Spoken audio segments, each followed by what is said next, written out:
So it's a pleasure to join you for our final diversity dialogue of the day. Our special guest for this session is Thashonda Brown Duckett, who recently joined TIAA as the Chief Executive Officer just this past May. As a leader in the financial industry, Thashonda is mission focused, and she places a very strong emphasis on customer service. And in doing some of my research and interviewing Thashonda, I really enjoyed hearing some of your personal stories about your family and really what drove you to, being in this industry, being in the financial industry. Throughout her career, I think she's been a passionate advocate of financial inclusion and empowerment, first by leading affordable housing initiatives for people of color at Fannie Mae, at JP Morgan Chase, where Thashonda worked just prior to joining TIAA. Her work included multiple efforts designed to close disparity gaps and give diverse communities opportunities that had really been lacking. Thashonda is well known for her ability to lead and grow complex lines of businesses that are reliant on strategies that improve customer experiences and really help attract, develop, and retain talent.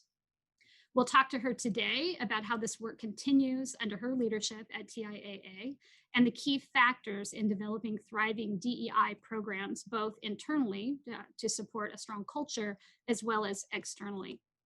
We'll also discuss the role that ESG investing plays in moving corporations forward and what it will take to unify our efforts across the financial sector so that true economic equality can become a reality. So please welcome Thashonda Brown Duckett. Thank you so much, Marcy. Yes, it's so good to meet you. I've been looking forward to this interview. Great. Yeah. So, throughout the day, we've had just some phenomenal speakers talking about their views and their perspectives on DEI. And, the first question is, what do you believe are the key factors in driving diversity, equity, and inclusion principles within our organizations? Well, first, let me just say how excited I am to get the opportunity to really have this conversation, which I know we both share are fundamentally important issues that we face today as leaders, but also to connect with so many clients that we deeply value. Just a few fun facts, and then I will get straight to the drivers. But I just thought for everyone, it would be important to talk about our connections for TIA and the connections to so many of you. You all know that we serve 5 million people in higher education, healthcare, and not-for-profit sectors. That includes over 260,000 people in California. And through Naveen, which is our global investment manager, we manage $1.2 trillion on behalf of our asset owners like CalPERS and Calstrs. And when you think about the composition of who we serve and understanding the power of diversity, equity, and inclusion, it really ultimately boils down to making sure that we are making those responsible investments that drive sustainable long-term outcomes. And when I think about being a CEO, Marcy, and having the privilege to be a Fortune 500 CEO, it's hard to imagine that we've made all the progress in corporate America that we can when there's only 41 female CEOs of Fortune 500, with only 2 being African American. When I also look at the stats around some of the inequities, there was a study done by McKinsey that documented how Black Americans collectively earn $220 billion less a year than white Americans. And then we know the impact of COVID when we know that there's 1.8 million fewer women in the labor force than before the pandemic. And the reason why I think this is so important is because clearly not only are women dealing with some of the professional identity loss, not only are they still trying to make ends meet, but when you compound that impact, it can mean real negative outcomes when you think about retirement savings down the line. And so now we get to the heart of your question in terms of what are some of the drivers? And so I'll just anchor on 4. The first one is it starts with our mindset. And I think this is so important because we as leaders have to first fundamentally believe one simple thing, that talent is created equally, opportunity is not. I think that is so important. And if we believe it, Then we have to understand our processes and our policies that are getting in the way of accelerated progress. And this is what I like to call elevating with intention. Because here's the point, Marcy, on this one. If we don't really have that true mindset, then we will be able to excuse our way out of why there are not more women or underrepresented minorities in our pipeline. There's a lot of excuses that we could put in place that will pacify, our mindset. So I think that's one. Secondly, we have to collect and analyze the data. I think that's absolutely critical. We talked about this earlier, what gets measured gets done. And you have to just aggregate the data to really understand where are the gaps, not look at it in full population, look at it by levels, look at it by different areas of the business. We know, and I'm sure you've probably talked about this, the two in the pool effect, which is real. And as you know, that means that when there's at least 2 female candidates in the final candidate pool, for example, the odds of hiring a female candidate is 79 times greater. And so the punchline here is we have to make sure that we have more than one when we're looking at that final slate. And then the last 2 points that I would briefly emphasize is the point around intentionality and tracking the outcomes. We should not think about it as we're lowering the bar, because that is not what I'm saying. What I am saying is that there has to be a shift in the process so that we can create space to be able to have access to the full talent. I think is important. And a real example is when we talk about best talent running P&Ls or running the bottom line. Maybe we don't see as much diversity within the P&L lines of business today at mid-management or upper. So maybe we need to say, who's our talent in HR that's leading analytics? Who's our talent in other areas of the business where you do have a larger percentage of women or underrepresented minorities, and give them that shot because they've proven that they can perform. And then when I think about being intentional about tracking the outcomes, this cannot be soft. We have to understand that these are the outcomes that we want to drive. We want to watch it like we do everything else. Let's look at the year-over-year growth.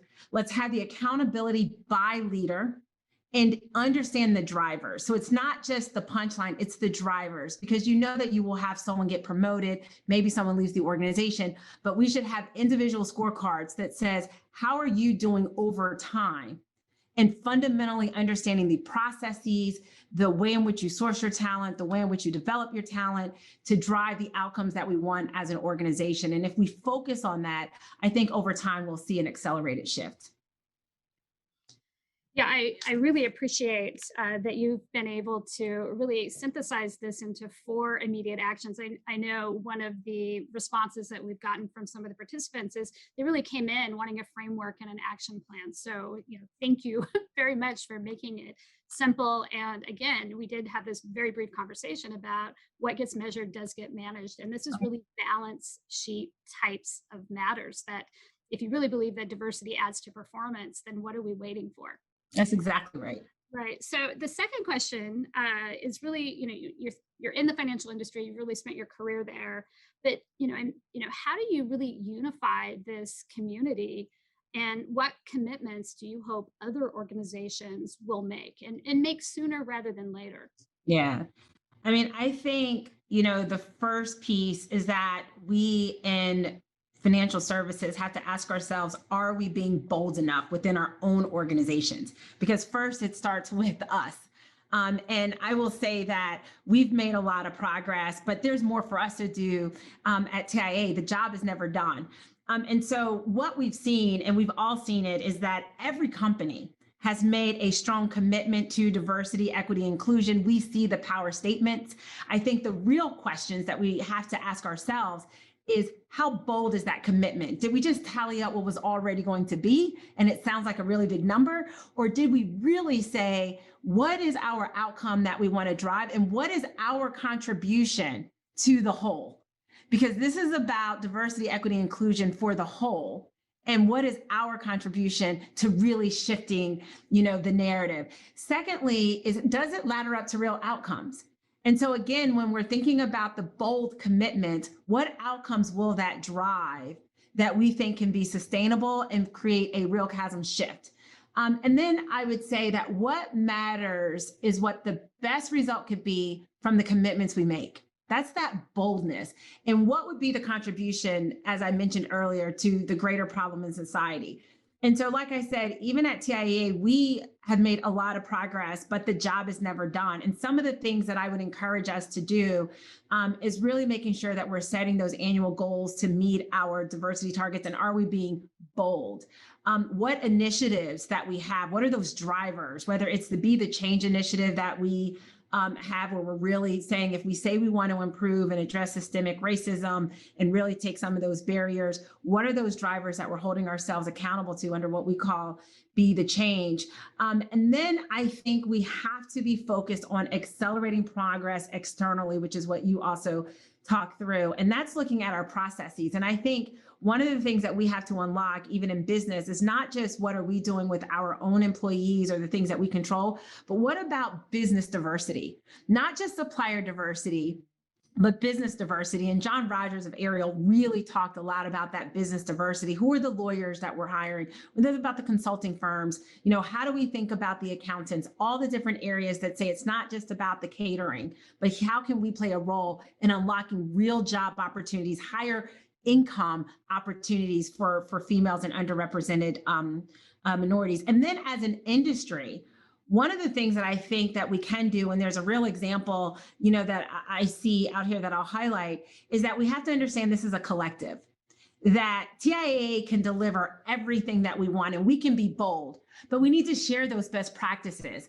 because this is how we have real change that can allow different outcomes for us as an industry. We can't just talk about the topic. We can't just admire the problem like Melody Hobson likes to say. We have to then say, what are the practices that we're doing? How effective are those practices, and are we yielding outcome? And PricewaterhouseCoopers, for example, actually surveyed global companies on their D&I best practices, and they published it on their website.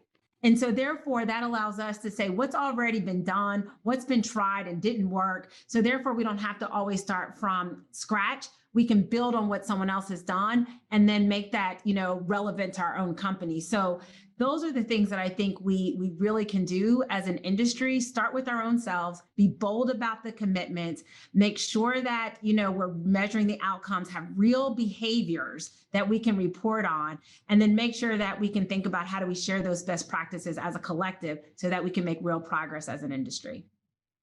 Yeah, that's wonderful.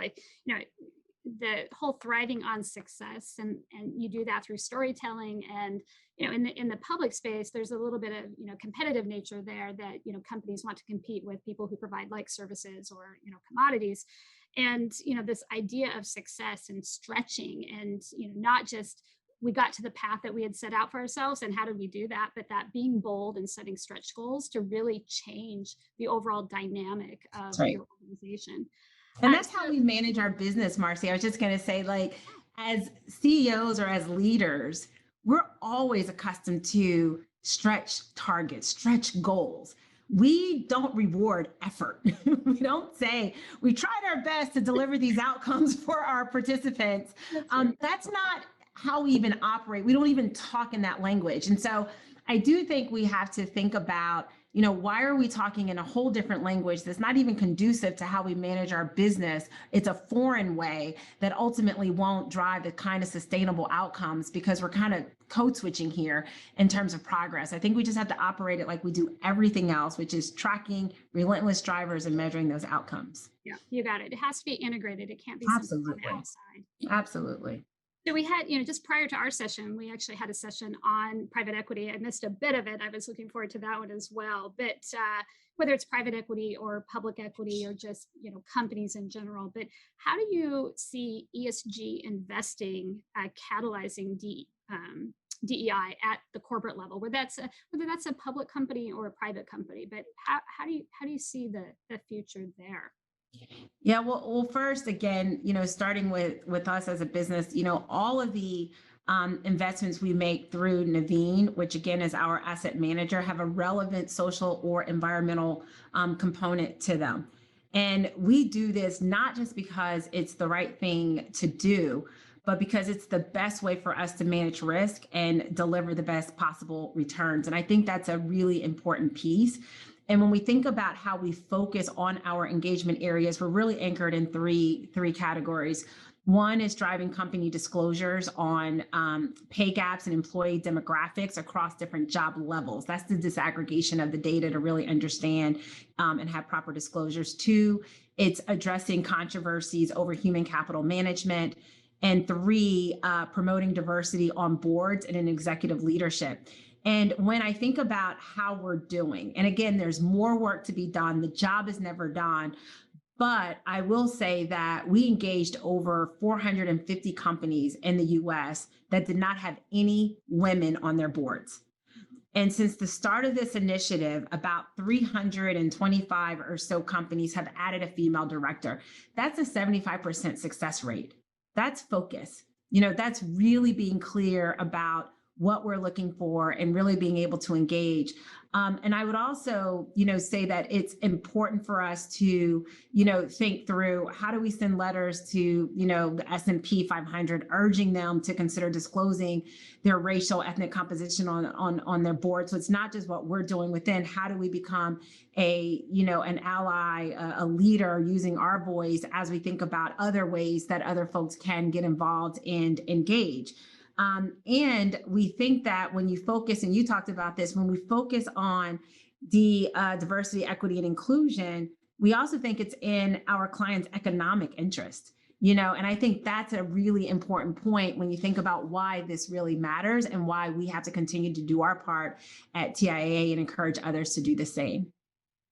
Yeah, you mentioned this 2 in the pool. And so, we use that here too, 2 in the pool, but 3 in the room. That Yes. power of 3 voices, that collection of 3 voices in the room is just so meaningful to get these boards or the C-suites to think differently about an issue than, they have historically done. Exactly. Yeah. So, many companies today are working on initiatives to expand their work in DEI, which I think is why we have over 1,000 people registered for this event as well. In light of the events of the past year, the really unfortunate events of the past year, can you tell us about your work at TIAA? Yeah, and again, I always say the job is never done. And so these are examples that I will highlight, but I will just say as leaders, our job is to get better every day and know that there's more work that we need to do in order to drive the outcomes that we aspire. But what I would say in terms of some of the things that we're doing is that we anchored around, I love this statement, be the change, because it's action oriented. And I love it because it doesn't just talk about the enterprise, it talks about what we as individuals can do in order to be the change. And as you mentioned, this really launched with everything that was going on, in 2020, particularly late summer in the wake of the murder of George Floyd. And when we think about what does it mean to be the change, it really is our commitment to challenging systemic racism by adopting and promoting anti-racist policies. And offering programs and educational resources to foster an inclusive work environment. And so many times, we will say what we don't like to see, but we then have to look at ourselves and say, what are those things that could be getting in the way? And how do we think about it through a different prism, which is why it's important to have diversity around the room and at the table to make those decisions. The other piece that I would highlight is when we start from this, what I call inside out with our people. What happened to George Floyd, what's happening with women, in the workforce during the pandemic, it's not just about a public statement. It's personal. It's definitely personal for me. And so I think it's important that our employees and our associates, they have to feel it. Culture is what you feel. And so when we think about what we're doing at TIAA, it's not only about putting out these public statements, it's about backing it up with these are the things that we're doing. And it's about making sure that our employees know that this is bigger than a public statement. This is who we are. I feel it. I see it. I see the push within the organization. But lastly, I would say that in addition to elevating the dialogue with our own colleagues, it is also about education. It's about understanding. And this is why when you think about Juneteenth becoming a recognized holiday, that's an American holiday. And I think it's something that when we think about some of the progress that we're making within different groups and representation around being the change, it's understanding that it's a collective win, because then we can get proximate to what are some of these nuances, what are some of the things in our history that's still holding us back, and how do we get on this journey to get proximate to these issues and have a better understanding. And then how do we leverage these insights and knowledge, whether it's with our institute or some of our practitioners, where we can then engage with our clients. And that's something that I'm very excited about when we think about what we can do. It's not just having an internal focus, it's also taking it on the road and meeting with universities or other institutions to share some of the best practices, some of the insight, and creating even more dialogue like what you're doing here today to say what we can do to be the change. Yeah, and I think in our organizations, we have very smart, intelligent people working Yes. with us, and they can tell the difference between something that's just a public statement or a Yes, platitude versus something absolutely. that's real. And it's back to that integration that you spoke with, that this can't be something separate and distinct that is not tied into incentives, it's not really tied into performance, it's not tied into your strategic plan, but this is something that's fully integrated into the business That's of right. or, in our case, CalPERS. And I love what you're saying about this, because the one insight is that we have to spend as much time in the process and the practices than we do with the statement and some of the things we say publicly. The work is getting done when no one is watching. And we have to be consistent. And we should not need another event or another stat to then jolt us. We have to decide that if we get into the structural aspects of our jobs and our practices and our policies and our procedures, that is what's going to allow us to not make progress and then make 3 steps back. That's going to allow us to have 2, 3, 4 women in the boardroom and not even blink. I think that's what we have to really understand. It's not just a knee-jerk reaction. It's ongoing, continue to do the work and staying focused, even when there's not a headline for us to respond to. Yeah, yes, that's such an important point, that this is not an anomaly, that the ratio of males to females, or the ratio of, diverse board members, that's not an anomaly, that's just the norm. That's exactly right. So, one of the things that I learned early in my career is just the importance of culture. And you've mentioned that a few times now, that, leadership behaviors, in our case, being CEOs of, really important, company and a public sector entity, with our mission around financial security. I don't know if you'd be willing to tell a little bit about your personal story, since we've got a couple Sure. of minutes, but our backgrounds are actually pretty similar. And really what brought me into this industry was seeing my grandparents struggle with financial security as they aged. And they were great savers, but they really didn't have an employer sponsored, or a way to save where their money could actually work for them. And so, I think our behaviors determine the culture of this organization. And I think when you get to a certain level in these organizations, we have the ability to really influence the culture of the industry. And so I was just wondering if you could talk a little bit about your pathway and, anything that you've learned along the way, and how do we develop out better pipelines, but just anything that you would like to add in the closing, 6 or 7 minutes here. Great. Well, one, again, thank you so much for the time. I'll hit it in 3 aspects of your question. First is why this matters. This is personal, and I've shared this publicly. When you are raised like I was, where you had your parents working extraordinarily hard, and sometimes their best was not sufficient, where what it's like to not have your lights on, what it's like to open up the refrigerator and only see baking soda, and somehow, some way they made a meal. Or when my father and my mom and 2 brothers and I put everything we own in a car and drove from New Jersey to Texas, and you start your life sitting on crates. The point is I saw the struggle. And, you have those mental moments, like when you have the best Christmas ever. And then when you get older, you were wondering why your parents were kind of whispering late at night when you saw them, and you didn't really understand why. It was because they were trying to figure out how to pay rent. And then with my father working for a company for over 40 years, and to have the daughter tell your father, Dad, this is not going to be enough to retire. And knowing that the ability was there, the benefits were there, but my dad did not see himself in those benefits. And no one connected with him in a way that said, Otis Brown, you have to start doing this so that when you get ready to retire, you will be okay with that income. You don't have to worry about, how your kids may have to take care of you or augment your money. My dad would have then did that, but no one connected. And so it wasn't until the daughter had to tell the father that this is not sufficient. And then I don't know how my dad did it, but he just started doubling up, doubling up. And so that's why this is so important, because it's not just having the products, it's not just having the information, it's having a connection where people can know that they are worthy and deserving of those benefits, and that this is how it works. And here's why they have to start small, but they have to start doing it earlier so they can have that lifetime income, through retirement. And then lastly, I would just say, in terms of leadership, I would just wrap by anchoring on some key points. We as leaders have to decide. We know that, 50% of the population is women. Women are going to school, they're getting the degrees, they're working. Why are the stats being stubbornly slow?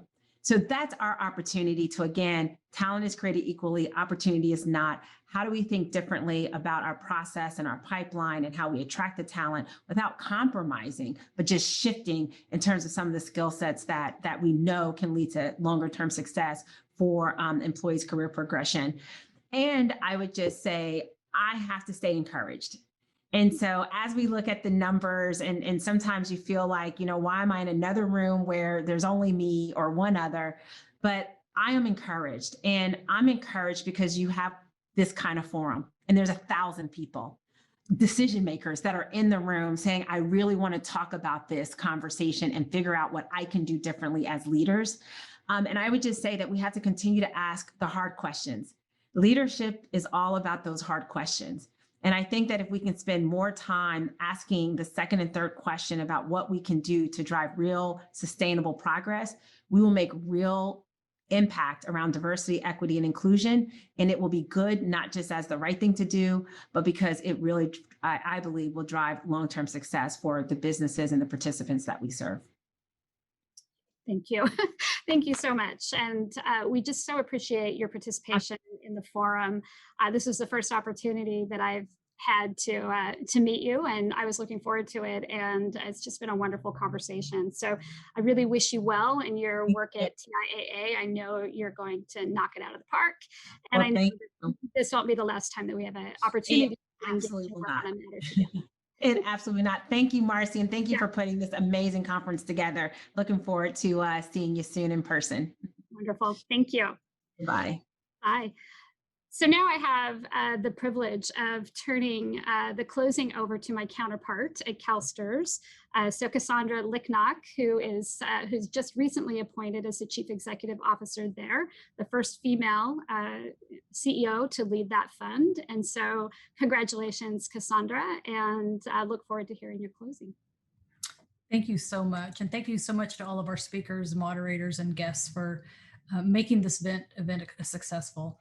Thank you also to the teams at CalPERS and Calstrs who have been working together these past few months to bring all of the great speakers together. I know that takes a lot of work and time and effort has been put into this, and it really has been an extraordinary day. And throughout the day, I really saw three key themes emerge from the sessions. There was conversation on engagement in the discussions of developments in board diversity and human capital management, integration, where we've learned the successes and challenges of integrating DEI practices as it relates to investments and capital allocations from investment managers, and partnerships and the importance and need for collaborating with others in order to successfully influence the global markets. As Calstrs' incoming Chief Executive Officer, the 2021 Diversity Forum really provided a great content and discussions for me to think about as we envision the future of Calstrs. Earlier, you heard from Chairperson Keeley talk about Calstrs' diversity in the management of our investments, but I want to share more about Calstrs' diversity and inclusion, the efforts that we've gone throughout the organization and our plans for the future. At Calstrs, we know that diversity of thought and experiences really helps create a really strong team. It's important that our investment team, as well as our investment partners and the company boards in which we invest, reflect the rich diversity of the members that we serve. In addition, we have a diverse staff reflective of the membership base that we support. And here's some quick facts about the workforce that I think you've probably heard a little bit about throughout the day from different speakers. But as it has been mentioned, I was selected as the Calstrs' first ever female CEO in our 108-year history. And given that 75% of our membership is female, it's an honor to step into this role and represent California's public school educators. Over half of the leaders at Calstrs are women, and 1/3 of the leaders in our investments are women, with 50% of our investment directors being women. We recently hired our first ever investment diversity and inclusion officer, and we have employees from 5 different generations, from Gen Z to the traditionalists. The ethnic makeup of the workforce closely matches the diversity of California's population. And our diversity is what makes Calstrs a great place to work, and it's what leads to innovation. Internally, Calstrs defines diversity as all the ways people can differ from one another, visibly or not. And Calstrs welcomes and embraces a diversity of thinking, background, and experiences to enhance our culture and drive business successes.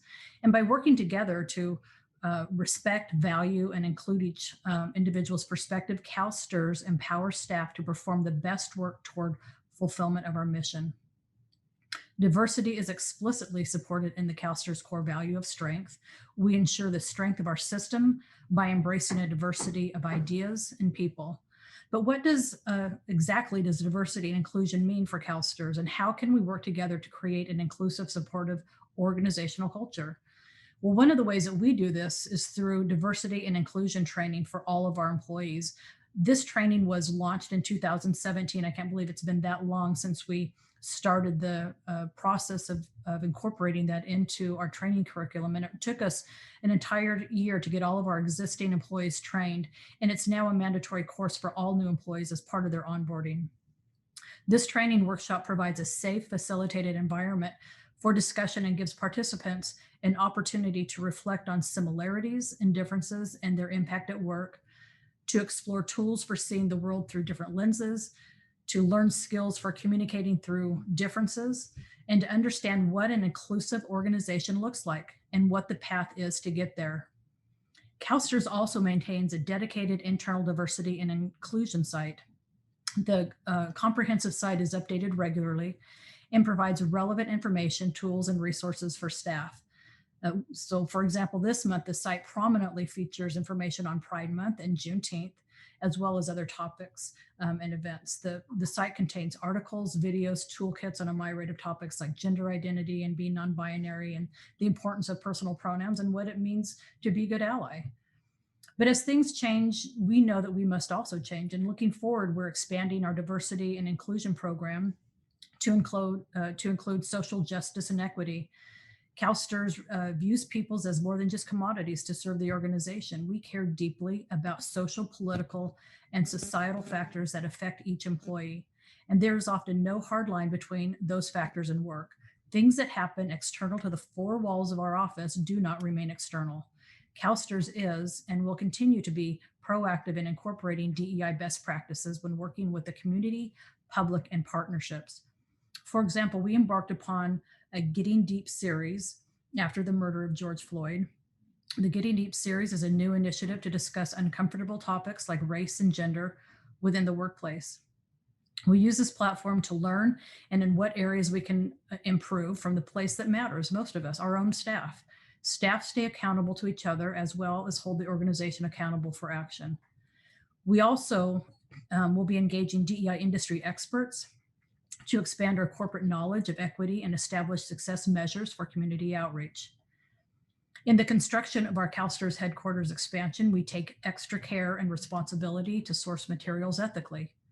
This includes proactively thinking about the health and well-being of the people behind where we are sourcing the materials, as well as actively building the new structure. To support human capital management efforts internally at Calstrs, our goal for the expansion is to meet the WELL building standard, which focuses on the health and wellness of building occupants, taking into consideration air, water, nourishment, light, fitness, comfort, and mind. And this is going to be Calstrs' second LEED certified building, which measures performance against 5 different areas of environmental and human health: energy efficiency, indoor environmental quality, material selection, sustainable site development, and water savings. And in the area of board diversity, we use engagement and our proxy voice to ensure boards of the assets we hold are more diverse. One recent example of this was the annual general meeting at ExxonMobil, in which Calstrs and CalPERS, among others, worked together with activist fund Engine One to replace 3 of Exxon directors in a historic vote, which demonstrates the effectiveness of joining forces and staying the course and escalating efforts as necessary. These new board members will bring with them a diversity of experience that was lacking in the ExxonMobil's board and will better position the company for a low carbon future. Hiring and retaining a diverse staff is also a priority for Calstrs. Our Calstrs investment team continues to be selected as a best place to work in money management, and they have received this award 6 times throughout the years. And I look forward to continuing this in the years to come. Some of you may not know, but one of my roles at Calstrs was the Human Resources Director, and I and Calstrs leadership know that attracting and sourcing people through a diverse lens is critical. Calstrs makes a conscious effort to source talent by casting as wide a net as possible. And in addition to traditional recruitment avenues, we also work with schools and community groups, as well as hold virtual events, leveraging LinkedIn to reach a wide array of candidates. Divisions throughout Calstrs are collaborating with our human resources team to execute a robust recruitment strategy to ensure diverse and high quality candidate pools. Building teams that exhibit diversity, equity, and inclusion are essential in achieving our objectives. And retention is another focus, because while diversity of hiring is important, equally, if not more important, is the opportunity of advancement, equal pay for equal work, and flexibility. Each of these are factors in retaining our staff. Calstrs makes conscious efforts to create and maintain a workforce that is diverse across all levels and create opportunity of advancement equitably in the organization. We have developed mentorship programs to provide coaching to those employees and take care to include those from underrepresented groups. Calstrs' internal promotion rate last year was 43%, with our investments staff having 54% internal staff being promoted. And we have a commitment to staff that we provide development opportunities for success in their current and future roles. And what this means is, through our diverse hiring and staff development, promotional and long-term career opportunities for a diverse population of staff is created. And we also recognize the importance of equal pay for equal work. Compensation is based on job classification. If you're an investment officer, your salary range is set and employees are paid equitably. Calstrs also appreciates the need for flexibility and encourages work-life balance, flexibility, and equitable benefits. The pandemic has forced many companies to quickly shift to a work-from-home model, and Calstrs has been no different. We are committed to a supportive transition back into the physical workspace, and we are taking this opportunity to recognize that work can be and is still getting done remotely while maintaining a culture of inclusivity.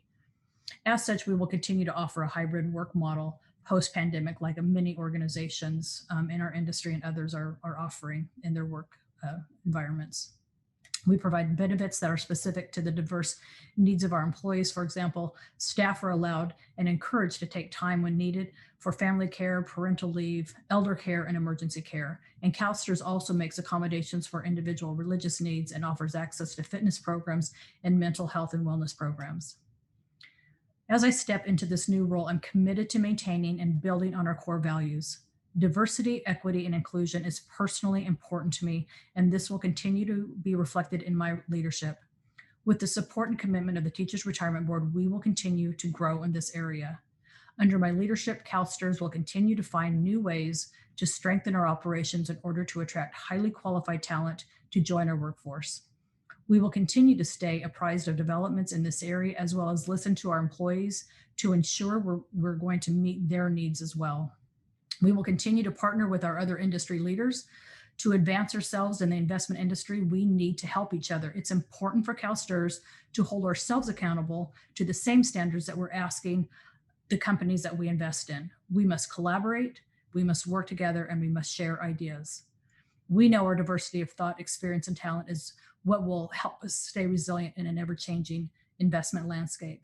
Thank you again to our speakers, moderators, and guests for participating in today's forums, and we look forward to seeing you all at future events. Hopefully in the future, they will be in person.